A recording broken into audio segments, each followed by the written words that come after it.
बातें करते हम खेतों की और उसके रखवाली की, बाग बगीचा फल फूलों और फसलों की हरियाली की।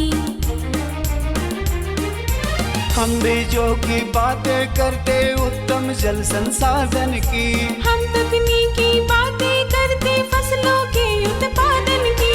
हर किसान का सपना सच हो जीवन सुखद बनाने को, गाँव-गाँव के हर आंगन का प्यारा सा ही दर्शन। कृषि दर्शन, कृषि दर्शन, कृषि दर्शन, कृषि दर्शन, कृषि दर्शन, कृषि दर्शन, कृषि दर्शन, कृषि दर्शन। नमस्कार, जोहार। कृषि दर्शन के आज के अंक में आप सबों का स्वागत है। दर्शकों, हमारा जो ये स्वास्थ्य है, ये हमारे लिए बहुत ही महत्वपूर्ण विषय होता है। हम अपने स्वास्थ्य को ठीक रख सकते हैं पोषक तत्वों की सही देखभाल के साथ और साथ ही साथ समसामयिक देखभाल के साथ। ये बातें जितना हम मनुष्यों पर लागू होती है उतनी ही हमारे पशुधन पर भी लागू होता है और साथ ही साथ हमारे फसलों पर भी। आज इसी से संबंधित कुछ जानकारियाँ आप तक पहुँचानी है, लेकिन कार्यक्रम की शुरुआत करते हैं कृषि समाचार से। नमस्कार, कृषि समाचार में आपका स्वागत है। मैं हूं प्रियंका। आइए देखते हैं आज कृषि समाचार में क्या है खास। बिचड़ा तैयार करने के लिए प्रो ट्रे का करें इस्तेमाल। किसान सब्जियों की खेती से करें अतिरिक्त आमदनी। ओल की खेती के लिए अनुशंसित प्रभेद में लगाएं गजेंद्र। अब समाचार विस्तार से। सब्जी की खेती के लिए यदि आप बिचड़ा तैयार करना चाहते हैं तो प्रो ट्रे का इस्तेमाल करें। प्रो ट्रे में रोग कम लगते हैं और पौधा स्वस्थ तैयार होता है। किसान भाई गर्मी के मौसम में सब्जियों की खेती करके अतिरिक्त आमदनी कर अच्छा मुनाफा कमाया जा सकता है। कृषि विशेषज्ञों की राय है कि वर्तमान समय सब्जियों की बुआई के लिए उपयुक्त है। किसान मिट्टी की जांच रिपोर्ट के आधार पर कंपोस्ट या रासायनिक उर्वरकों का उपयोग करें। किसान भाई गेहूं की फसल से बेहतर उत्पादन लेने के लिए फिलहाल सिंचाई जरूर करें ताकि गेहूं की खेत में नमी बनी रहे और गेहूं का दाना पुष्ट हो सके। देखिए, अभी गेहूं के फसल में सबसे महत्वपूर्ण कृषि कार्य ये होगा कि आप अगर एक सिंचाई कहीं से भी व्यवस्था करके गेहूं के फसल में डालें तो बहुत ही उपयुक्त रहेगा, क्योंकि गेहूं के फसल में अभी नमी का होना बहुत आवश्यक है। ओल की खेती से अधिकाधिक उत्पादन लेने के लिए 500 ग्राम बीज प्रति गड्ढा या 140 क्विंटल बीज प्रति हेक्टेयर लगाएं। कतार से कतार की दूरी 60 सेंटीमीटर और बीज से बीज की दूरी 60 सेंटीमीटर रखें। बेहतर उत्पादन के लिए गजेंद्र, विधान, कुसुम या श्री पद्मा लगाएं। ओल की खेती के लिए अच्छे जल निकास वाली बलुई दोमट मिट्टी उपयुक्त है। 40 सेंटीमीटर व्यास एवं गहराई वाले गड्ढे खोदकर उसमें ऊपर की मिट्टी, गोबर, खाद और उर्वरक मिलाकर गड्ढे को भर दें। साथ ही आवश्यकता अनुसार सिंचाई करते रहें। किसान भाई खरपतवार के नियंत्रण एवं खेत की तैयारी के लिए बखर नामक कृषि यंत्र का प्रयोग कर सकते हैं। इसकी कार्यक्षमता 1 से 1.5 एकड़ प्रतिदिन है। आज की विशेष जानकारी है सब्जी फसलों में लाल मकड़ी कीटों के रोकथाम के बारे में। सब्जी फसलों में लाल मकड़ी कीट लगने का खतरा रहता है। इस कीट के प्रकोप से उपज पर प्रतिकूल प्रभाव पड़ता है।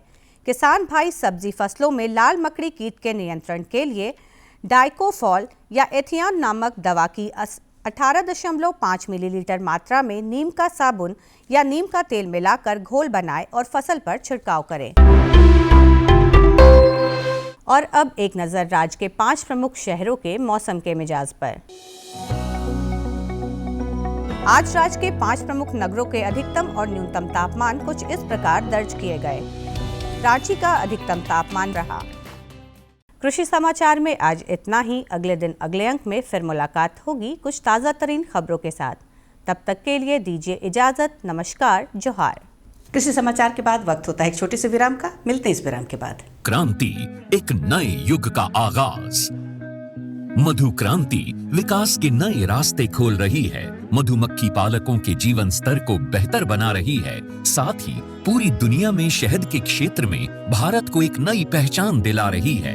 भारत सरकार मधुमक्खी पालकों की आय को बढ़ाने और उन्हें आत्मनिर्भर बनाने के उद्देश्य से देश में मधुमक्खी पालन के संवर्धन और विकास के लिए सभी आवश्यक सहायता प्रदान कर रही है। माननीय प्रधानमंत्री के दूरदर्शी नेतृत्व में कृषि सहित मधुमक्खी पालन को बढ़ावा देने के लिए अनेक कदम उठाए गए हैं। किसान तरक्की की राह पर आगे बढ़ रहे हैं। अगर कोई सक्सेस स्टोरी मीठी मुस्कान भी बिखेरे और स्वाद में भी मिठास भरे, तब तो आप इसे जरूर सोने पर सुहागा कहेंगे। हमारे किसान इन दिनों शहद के उत्पादन में ऐसा ही कमाल कर रहे हैं। शहद की मिठास हमारे किसानों का जीवन भी बदल रही है, उनकी आय भी बढ़ा रही है। मधुमक्खियां न सिर्फ शहद देती हैं, बल्कि पर्यावरण और कृषि के लिए भी आवश्यक हैं। यूं तो भारत में लंबे समय से लोग मधुमक्खी पालन का काम पारंपरिक तरीकों से करते आ रहे हैं, लेकिन आज के समय में इस क्षेत्र में अपार संभावनाएं भी हैं और जरूरत भी है। मधुमक्खियों की इसी जरूरत और योगदान का जश्न मनाने और इसे और बारीकी से समझने के लिए ही मनाया जाता है विश्व मधुमक्खी दिवस। इसी आवश्यकता को समझते हुए 2020 में राष्ट्रीय मधुमक्खी पालन और शहद मिशन की शुरुआत हुई। उद्देश्य स्पष्ट था, मधुमक्खी पालन के कार्य को वैज्ञानिक और तकनीकी रूप से विकसित करना और ज्यादा से ज्यादा लोगों को इसके लिए प्रोत्साहित करके मधु क्रांति के सपने को साकार करना। मधुमक्खी पालन से मिलने वाले उत्पाद जैसे शहद, बी वैक्स, रॉयल जेली और पॉलन आदि कई क्षेत्रों में प्रयोग किए जाते हैं। माननीय प्रधानमंत्री जी के प्रोत्साहन से और कृषि मंत्री जी के मार्गदर्शन से आज राष्ट्रीय मधुमक्खी पालन और शहद मिशन सफलता का पर्याय बन चुका है। न केवल ये देश के किसानों के लिए आय बढ़ाने का एक साधन बना है, बल्कि तमाम लोगों के जीवन को बेहतर बनाने के साथ साथ देश के आर्थिक विकास में भी योगदान दे रहा है। 2013-14 में उत्पादन 76,000 मीट्रिक टन से बढ़कर 2022-23 में 1,40,000 मीट्रिक टन से अधिक हो गया है। 2013-14 में शहद का निर्यात 28,000 मीट्रिक टन से बढ़कर 2022-23 में 79,928 मीट्रिक टन से अधिक हो गया है। 3 विश्व स्तरीय अत्याधुनिक टेस्टिंग लैब और 31 मिनी शहद टेस्टिंग लैब स्थापित हुई। राष्ट्रीय मधुमक्खी पालन और शहद मिशन की कामयाबी सिर्फ आंकड़े ही बयान नहीं कर रहे, कहानियां खुद इसकी सफलता की बानगी पेश कर रही हैं। मैंने 1990 में मधुमक्खी पालन शुरू किया, 2 बॉक्स से शुरू किया और आज हमारे पास लगभग 4,200 बी बॉक्सेस हैं। लगभग 17 तरह के हनी हम लोग प्रोड्यूस करते हैं, जो डिफरेंट एरियाज़ में बी को माइग्रेट करके प्राप्त होते हैं। इसके अलावा जितने बी बॉक्सेस मैन्युफैक्चरिंग यूनिट है हमारे पास, वैक्सीट मैन्युफैक्चरिंग यूनिट है, 20 मीट्रिक टन पर डे का हनी प्रोसेसिंग प्लांट है। आज हमारा जो उत्पादन है वो 1 लाख केजी लगभग एनुअली हम लोग प्रोड्यूस करते हैं। यमुनानगर के सुभाष काम्बोज मधुमक्खी पालन के अपने काम के चलते आज देश भर में जाने जा रहे हैं। सुभाष जी ने वैज्ञानिक तरीके से मधुमक्खी पालन का प्रशिक्षण लिया। इसके बाद उन्होंने केवल 6 बॉक्स के साथ अपना काम शुरू किया था। मैंने सिर्फ अपने पोलिनेशन के लिए और शहद खाने के पर्पज से ये बॉक्स रखे थे। जब मैंने देखा कि मधुमक्खियां भी बढ़ रही हैं और हमें शहद भी मिल रहा है, तो मैंने फिर प्रोफेशनल तौर पे इसी काम को ही करने की सोची और आज की तारीख में मैं लगभग 1500 बॉक्स पे मधुमक्खी पालन कर रहा हूँ।